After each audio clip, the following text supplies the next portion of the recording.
Hikmet, güzel əxlaq və aql.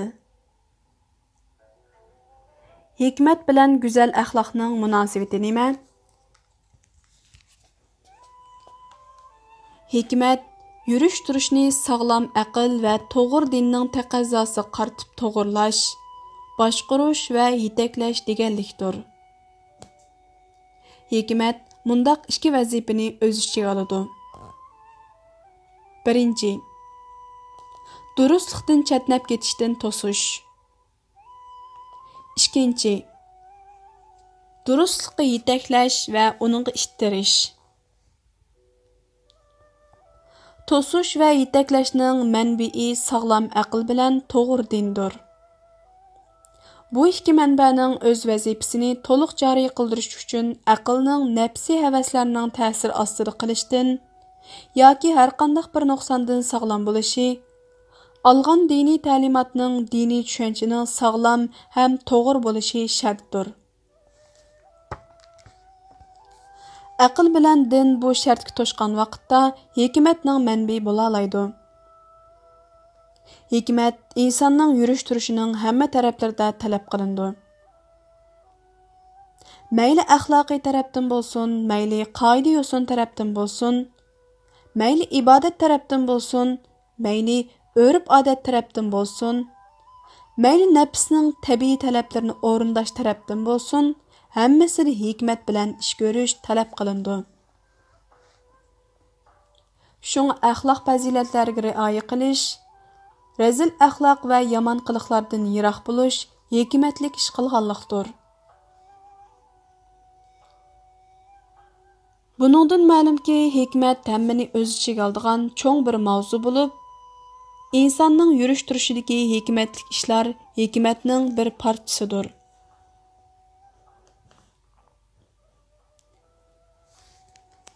Hikmat bilan aqlning munosabati nima? Aqlni ba'zilar muhit bilan, hodisa va voqeliklar bilan eng munosib ravishda moslashish deb tushundirdi. Odatda hikmat bir narsaning haqiqatini bilish uchun sog'lom aqlga hojat bo'ladi. Ammo ko'pincha hollarda aql tepilgan yerda hikmat tepilmaydi. Shunga muhit, hodisa va voqeliklar bilan eng munosib ravishda moslashish aql va hikmat bilan bo'lgandek, ba'zi hollarda hikmat bo'lmasdan aql bilan bo'ladi. Masalan, Allah'ның diniga ishonmaydigan munofiqlarmi musulmonlar yashaydigan muhit, hodisa va voqeliklar bilan eng munosib ravishda moslashib keta oladi. Lekin bundaq bir munofiqlik aqlning kuchi bilan amalga oshgan bo'lsa-mu, hikmatdan mahrumdir. Yuqorqilardan ma'lum bo'ldiki, aql boshqa narsa, hikmat boshqa narsa. Lekin aql ba'zi hikmatning yo'llarini tunishning vositasi yoki moddasi bo'la oladi. Shu Qur'oni Karim va hadis shariflarda hikmat nihoyat zo'r maqtalgan. Qur'oni Karimda Alloh taolaning hikmatlik ish qilg'uchi va hikmat egisi ekanligi haqida 90 dan ko'proq oyat kelgan. Undan boshqa hikmat Alloh taolaning insonlarga ta'lim berishdagi rabbaniyligining unvoni sifatida bayon qilingan. Ya'ni İsa ro'shan mo'jizalar bilan kelib aytdi. Sizlarga men hikmat ilib keldim. Sura Zuhrufning 63-oyati. Allah ümmiylarga, savossiz arablarga, ularning ichidan ularga Qur'on oyatlarini o'qib beradigan, ularni gunohlardan pok qiladigan, ularga kitobni va hikmatni o'rgatadigan bir payg'ambarni avatdi. Sura Jumuaning 2-oyati.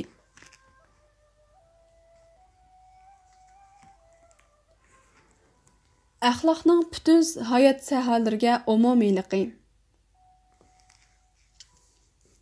Axloq inson hayotining butun sohalarida va insonning ichki va tashqi dunyosida ifodalanib turdi. Masalan, tafakkur axloqi, e'tiqod axloqi, qalb axloqi, nafs axloqi va yurish-turish axloqi qatorliqlardir.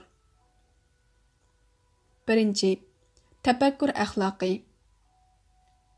Fikir tafakkurni o'ziga va insoniyatga manfaatli bo'lgan ilm-ma'rifat, fan madaniyat, tajriba savoq, kelajak umidi va har qanday ijobiy mavzularga bag'ishlab, o'chmanlik, adovat, dushmanlik, hasrat, nadomat, qayg'u, hasrat, g'azab, achchiq qatorliqlarning o'tlarini yondiradigan, haram ishlarga qarta odamning shahvoniy havasini qo'zg'aydigan har qanday tafakkur va xiyollardan yiroq bo'lish tafakkur axloqidan sanaldi.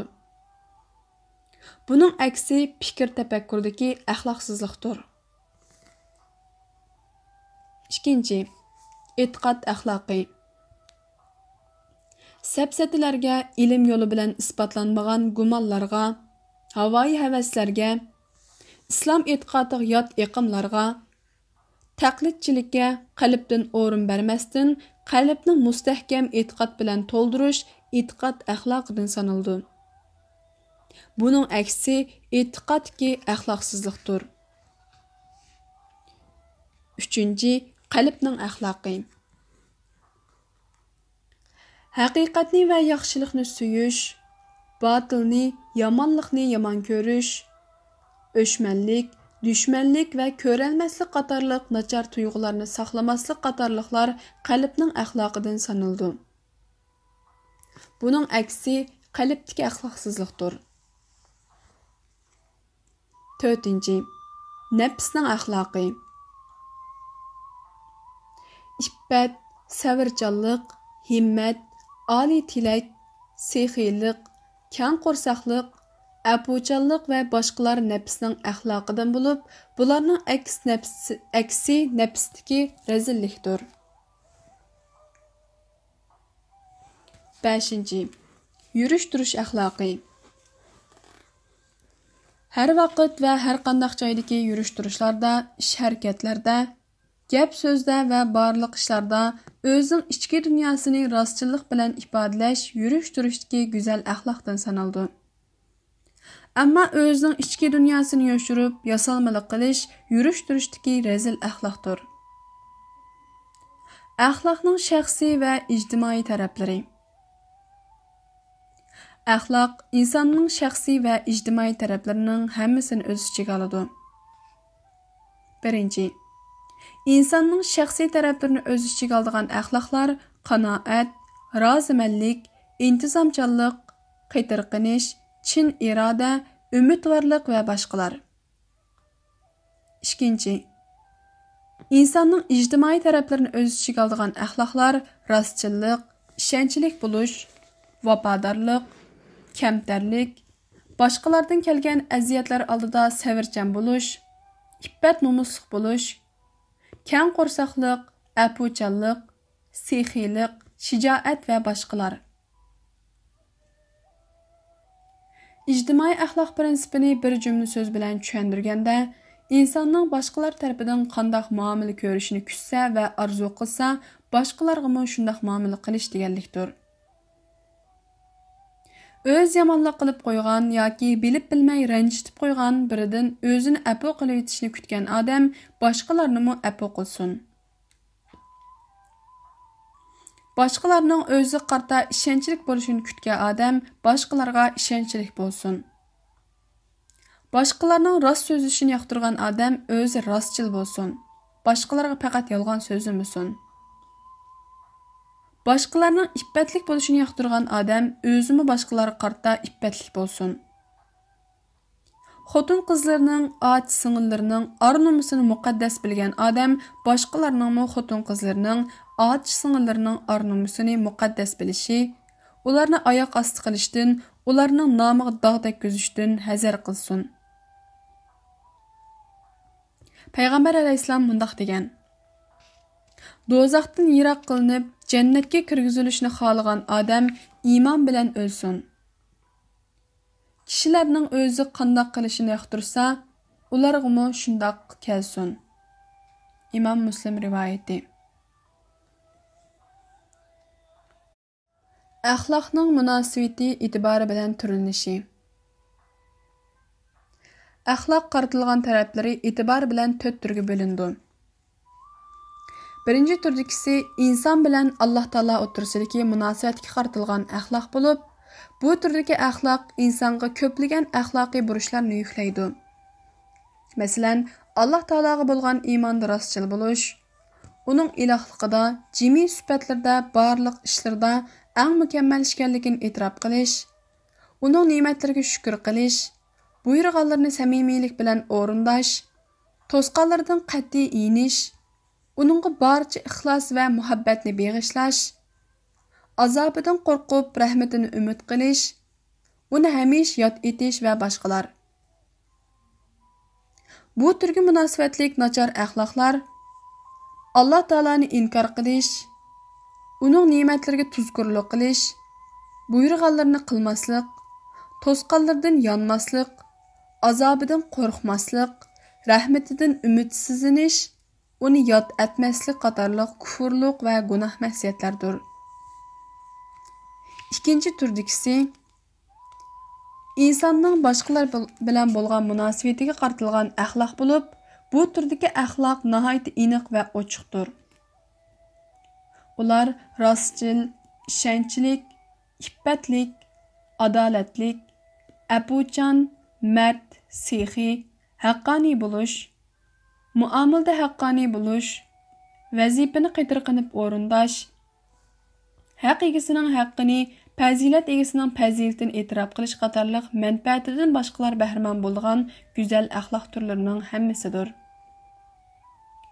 Bu turga munosabatlik nachar axloqlar yolg'on so'z, xiyonat, haqsizlik, dushmanlik, o'shmanlik, ko'ralmaslik, bexillik, yomon muomala, vazifani ado qilmaslik, yaxshilik badaliga tuzkurlik qilish, haq egasining haqqini, fazilat egasining fazilatini inkor qilish qatorliq zini boshqalarga yetib borgan barliq yomon qiliqlardir.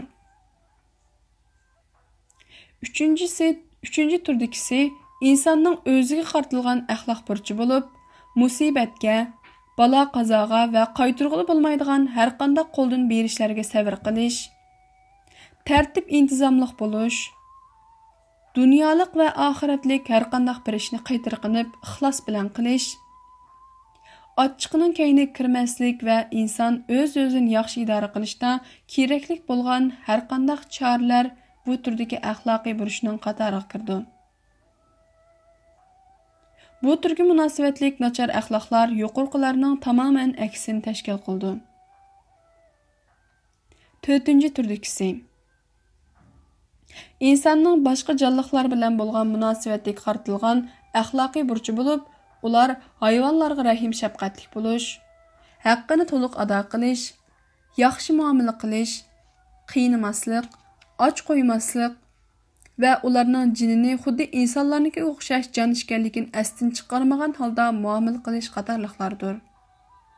Aksicha hayvonlarni qiynash, och qo'yish, bir-biri bilan so'qishtirish, o'q etish mashqlarida ularni bog'lab qo'yib nishon qilish, behuda o'ltirish qatorliqlar nachar axloq namunalaridir.